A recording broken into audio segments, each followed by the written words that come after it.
Senhores telespectadores, o nosso programa de hoje vai ser na notável Vila de Nisa.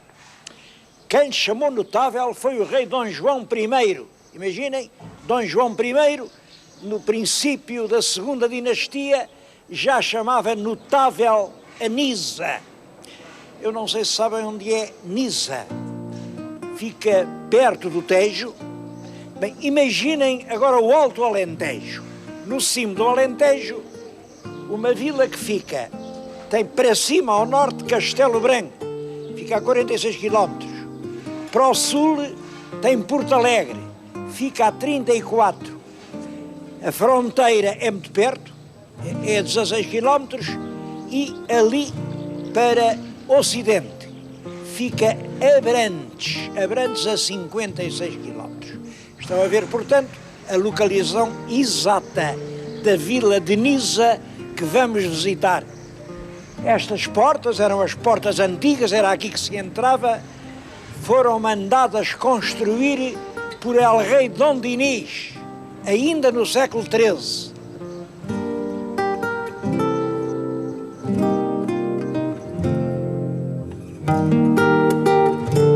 Há muitas razões para visitar Nisa, porque em Nisa há coisas que são únicas, realmente únicas no nosso país.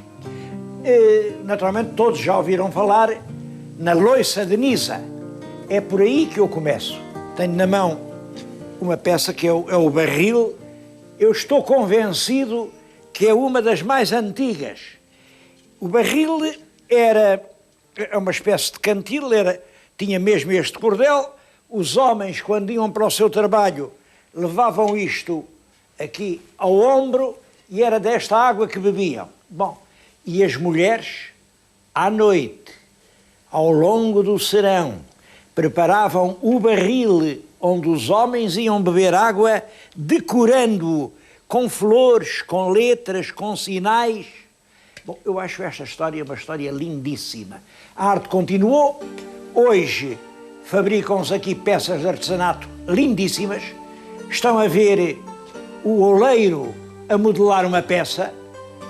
Vêem aqui as senhoras depois a colocar as pedrinhas. Bom, as pedrinhas, isto são bocados de quartzo que vão buscar à serra. É esmagado no chão, com maços. E são os fragmentos minúsculos que são incrustados na pasta mole do barro.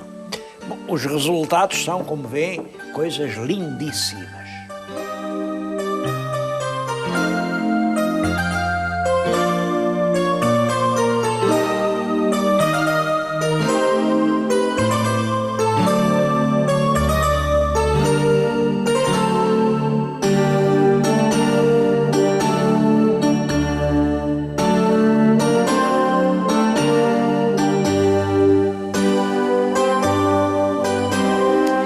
Não é só a louça pedrada. Em Nisa, o artesanato ainda é verdade. E é uma das raras localidades do país onde isso acontece. Hoje, em artesanato, faz-se muita coisa, muita imitação, muito faz de conta. Aqui há um artesanato verdadeiro. Estão a ver, estas senhoras estão a fazer aquilo a que chamam o alinhavado. O alinhavado é um trabalho que só se faz em Nisa. Bom, a diferença entre alinhavado e bordado é esta. No bordado há um pano e com uma linha acrescenta-se a linha ao pano. No alinhavado é o contrário. Há o pano e retiram-se linhas do pano. Quer dizer, o alinhavado é um tipo de trabalho com menos recursos, portanto, muito mais antigo do que o bordado. São lindíssimas as peças de alinhavado que existem. A que eu tenho, a que eu lhes estou a mostrar, é uma coisa do século XVII ou XVIII. Vejam esta peça. É uma toalha de jantar e a senhora que a está a fazer, trabalhando todos os dias, de manhã e à tarde, calcula que vai demorar 2 anos a completar a toalha.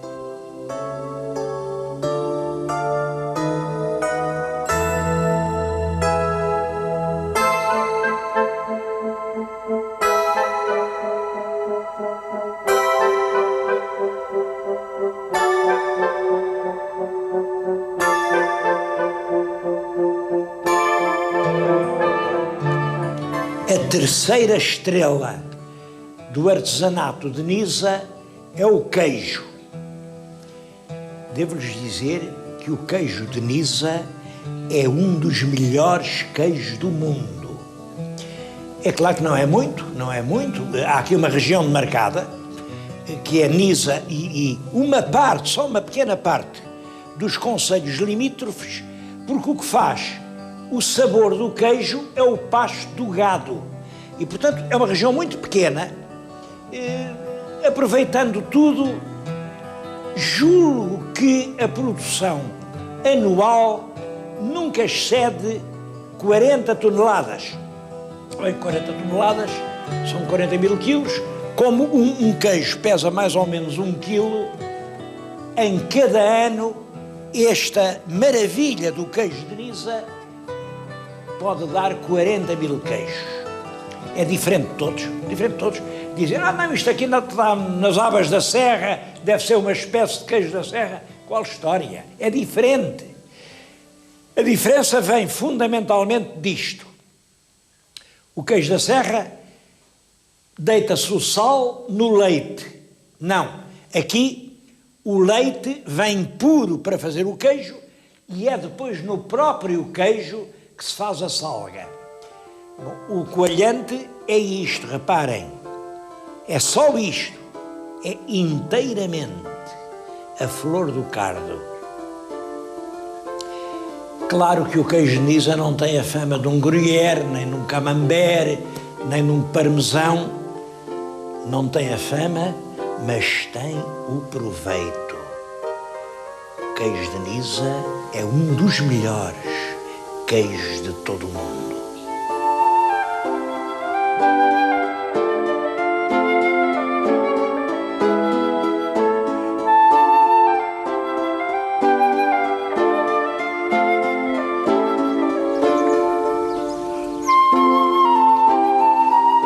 Outra razão é a paisagem.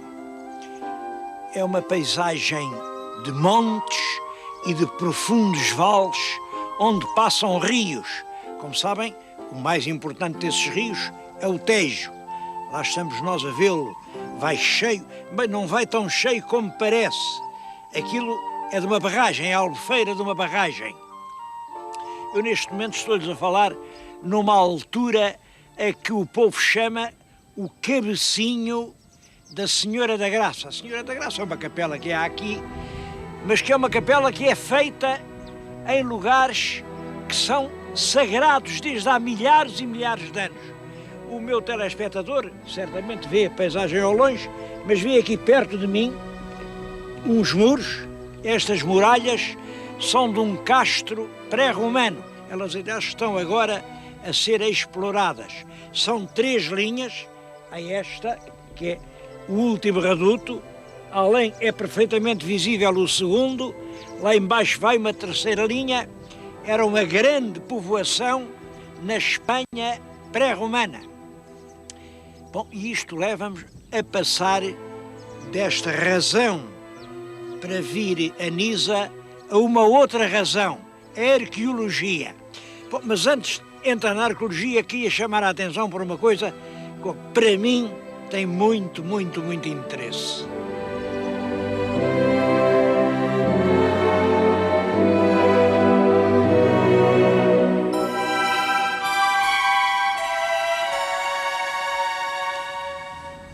Os meus telespectadores ainda estarão lembrados daquele programa que eu fiz em Castelo Branco e em que evoquei uma tragédia do século XIII.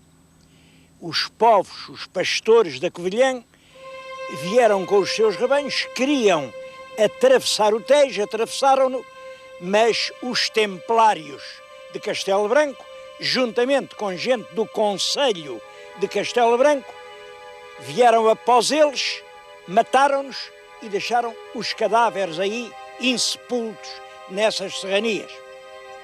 Por sinal que eu contei isso e sei que houve em Castelo Branco quem não gostasse e dissesse isso são ideias, isso não é verdade. Bom, é preciso muito respeito pelas coisas na história. Há um documento autêntico em que se registra a sentença que ele, rei, deu para punir por esse crime. Está na Torre do Tombo, está publicado pelo Alexandre Herculano nos Portugal e a Monumenta Histórica. Se há facto do qual não podemos ter dúvida nenhuma, esse é um deles. É dramático, mas em história a gente não pode esquecer as coisas feias e só lembrar as coisas bonitas que aconteceram ou nós gostávamos que tivesse acontecido, que é geralmente isso que acontece. Inventa-se uma verdade imaginária, um real que só existe na nossa imaginação e depois conta-se. Não. Esta chacina aconteceu perto do Tejo. E eu até fiz um apelo, porque a sentença mandava a gente de Castelo Branco e os templários fazerem uma igreja para darem sepultura cristã aos cadáveres dos pastores da Covilhã que ainda estavam aí por esses barrocais. Certamente a sentença foi cumprida, mas perdeu-se a memória da igreja. Ora bem, por essa altura, o senhor João Francisco, que é um arqueólogo de Nisa, ao qual Nisa deve grandes serviços, a ele se deve a identificação do património de imensos lugares e a proteção de muitas coisas que de outra forma leva-as o tempo. Este senhor passou por aqui e viu que, junto do que pareciam ser os alicerces de uma velha igreja, havia abundantes ossadas humanas, tudo ossadas de adultos, de homens possantes. Alertou imediatamente as estações competentes, o Dr. Jorge de Oliveira, que é professor da Universidade de Évora, que mandou logo aqui arqueólogos e encontraram-se realmente numa vala comum as ossadas de muitas pessoas que os arqueólogos atribuíram exatamente à Idade Média, coisas aí do século XIII. Claro, nós não podemos garantir que sejam os mártires da Covilhã, mas há uma forte probabilidade disso. Penso que, se assim é, o nosso programa ajudou a desvendar mais um mistério, ajudou a dar um passo em frente.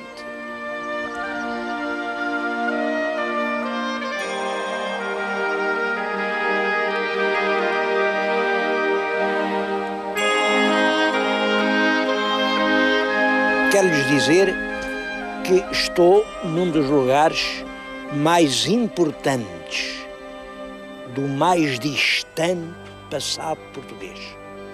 Olha, naquele monte em frente ficava uma estação paleolítica. Portanto, pensa-se que há mais de 100 mil anos,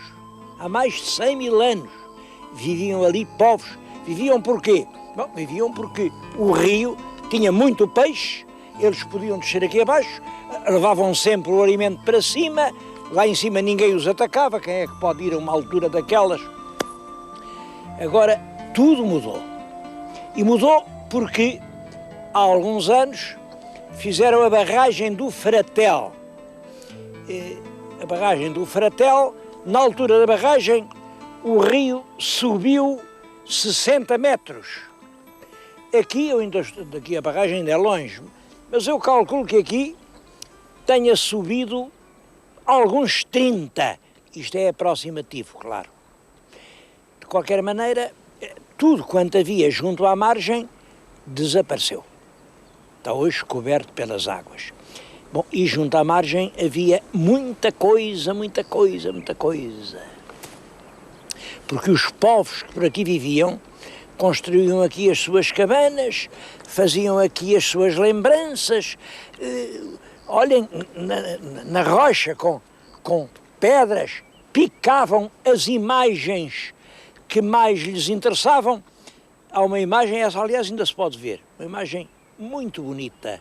O caçador que conseguiu caçar um cervídeo, eu digo cervídeo, que é um palavrão difícil para não dizer veado, porque não, é claro, o veado é apenas uma das muitas espécies de cervídeo. Bom, mas era um animal grande. O caçador caçou, deitou-o aos ombros e vai a caminho de casa. Olhem, apareceram milhares e milhares de gravuras, mas milhares e milhares. Uma delas é muito engraçada, é o homem que volta a casa apoiado ao seu bordão, faz lembrar os pastores de agora. Bom, tudo isso desapareceu com a construção da barragem. E as pessoas protestam muito. A arte com milhares de anos, afogada com uma barragem no Tejo, e protestam. Falo-lhes nisto a propósito da barragem do Coa. Como sabem, no Coa também havia gravuras, aliás, menos numerosas e realmente muito menos fascinantes do que estas. Mas aí o governo interveio e não deixou fazer a barragem. Aí vêm os protestos todos. Então, por causa de uns bonecos na rocha que não têm importância nenhuma, não se faz uma barragem que vai dar energia, vai dar água. Eu acho interessante isto porque, reparem, as pessoas protestam sempre. Se fazem a barragem, é porque fizeram a barragem. É o caso daqui. Se não fazem a barragem, é porque não fizeram a barragem. É o caso do Coa. Bom, quem governa tem de decidir. Isto é que é importante. Governar não é agradar. Governar é decidir. Acho que aqui decidiram bem. Decidiram de acordo com as ideias do seu tempo. Acho que no Coa decidiram bem. Decidiram de acordo com as ideias do seu tempo. O que mudam são os tempos.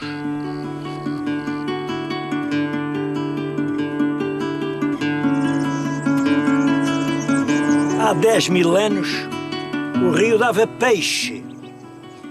Bom, penso que há 2.000, além de peixe, dava ouro. Ouro! Têm aparecido aqui muitas moedas que indicam a presença dos romanos, dos primeiros imperadores. Portanto, os romanos andaram por aqui a explorar o ouro nos primeiros séculos do primeiro milénio. A exploração do ouro, porque era o Tejo que trazia o ouro no meio das pedras de tudo isto, e a exploração consistia em apanhar os fundos do rio em grandes quantidades, fazer a lavagem, apareciam as pepitas de ouro, bom, e depois deitavam fora as pedras. Eram as pedras que chamavam o conhal. Quer dizer, isto é que a gente chama a ganga do minério que não presta. Aqui chamava-lhe o conhal. E eu estou a falar-lhes, aqui já viram, a quantidade enorme de seixos rolados, seixos que foram rolados pelo rio. Há aqui milhões e milhões e milhões de seixos rolados. Isto são os conhais do Tejo. Estou-lhes a falar nisso porque este evidente monumento está a ser cruelmente devastado. A Junta Autónoma das Estradas usa os conhais para mandar as suas caminhonetes, enchem isto de conhais, depois metem nas máquinas, fazem brita, e os conhais da Idade do Ouro estão hoje a servir de leito na construção das estradas. Eu penso que isto é um crime de lesa civilização. É preciso, quanto antes, salvar os conhais do Tejo. Há países do mundo mais civilizados do que nós que já declararam isto património da humanidade. Agora, quanto antes, impeçam a destruição dos conhais. Agora já não é só a Junta Autónoma, são as câmaras municipais, são os particulares. Olha, ainda há bocadinho encontrei no meu caminho um pastor e o pastor contou que chegou lá um empreiteiro, imagina, o empreiteiro nem quis o terreno nem as árvores, só lhe comprou as pedras e deu-lhe 350 contos pelas pedras. Chegou lá e levou-as todas. Por este caminho, meus senhores, amanhã não nos resta um conhal. E o que é que o futuro vai dizer de nós?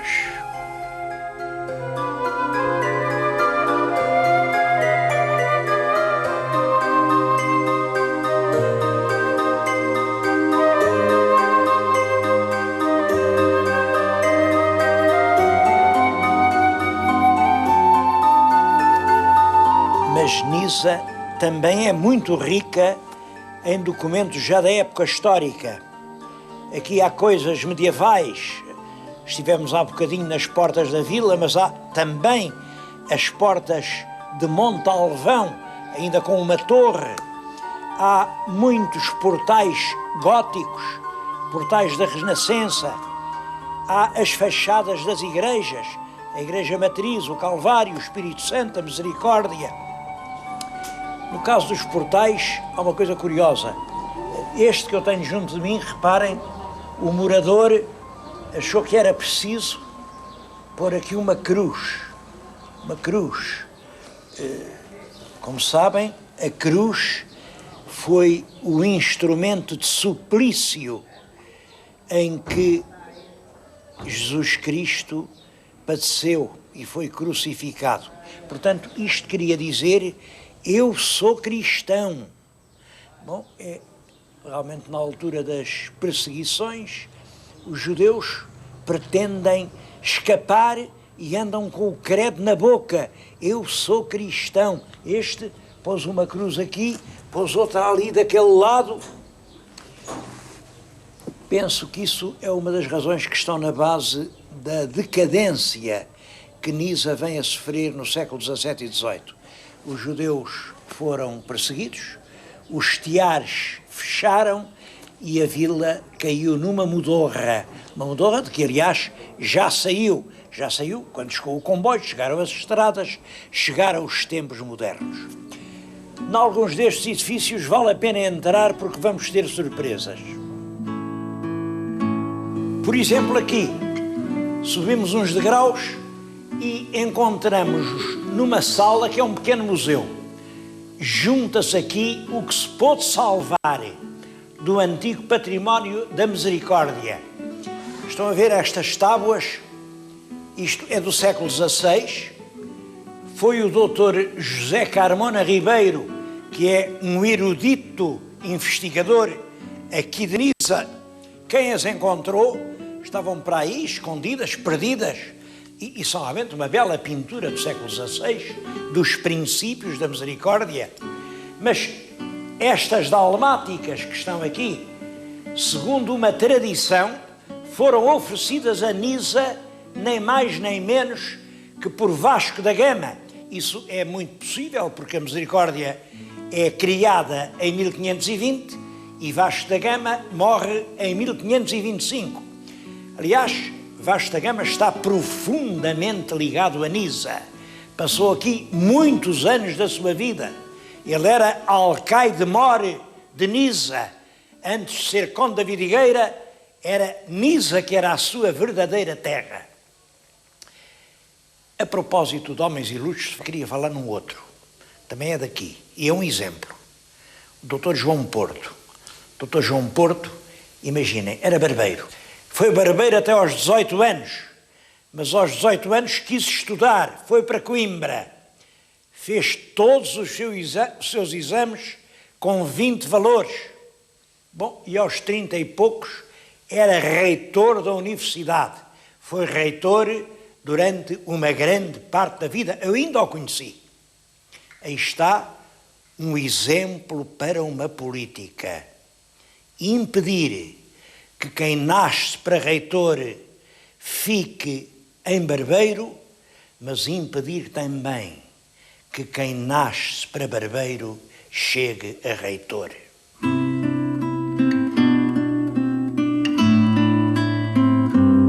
Aqui a 2 passos fica uma terra encantadora, uma terra que tem ainda muito de português.